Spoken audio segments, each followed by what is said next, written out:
This is a good one. When doing solo knife work, like you showed us in recent Zoom workshops, like flipping the knife, changing the grips, can this be combined with grabbing the knife from pocket and replacing it in a pocket in a relaxed way?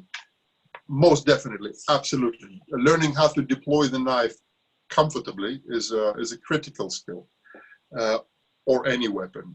If you carry a whip in your sleeve, you should know how to deploy it. If you carry a pistol and you're not comfortable with the holster being here, you will give away your movements to the policeman. Like, everybody will know you carry it, right? So knowing how to deploy, and if you have a folding knife, how to deploy and open it, is a very important skill. How to hold, how to walk around holding the knife in an invisible and comfortable way for you. When you could switch from, do I have a knife here? Hold on.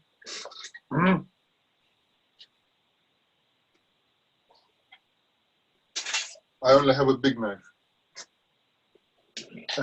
If you are not comfortable with a knife, your grip will be very, very tense. If you are comfortable with the blade, you will hold it in a loose and relaxed way. You'll have the freedom of movement, and then only at the necessary time will you go to tension, and then you relax again.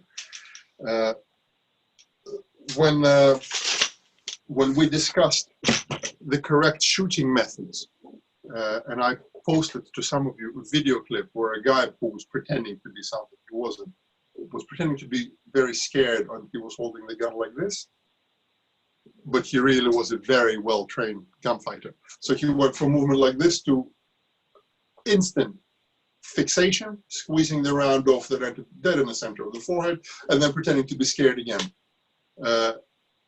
From talking to the professionals and from talking to Ripko, this is the right way to do it as opposed to this. Same with the knife. Going from relaxed to stiff to relaxed is a very, very useful skill to train. And cutting the pillow or the balloon is not a good skill to have, but cutting a solid item is. If it's a stick, cut the stick. If it's a tree, cut the tree. Learn the impact the knife makes when it hits something solid.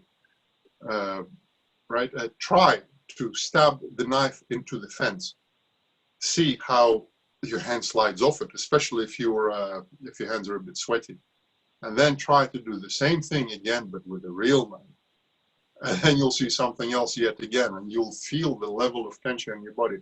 The ton of training that I've done with a plastic weapon, with a metal replica weapon, and then with a real weapon with a magazine removed, and then all this training, but with a magazine in, and it's a completely different sensation.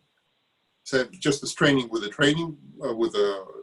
fake blade is one thing, and then shifting just on your own without a partner to a real blade, you're like, oh shit, if I drop this on the floor, it will go through my leg. It changes everything. So learn to do the impact on the things that are a bit harder than a balloon or a pillow is what my instructors taught me.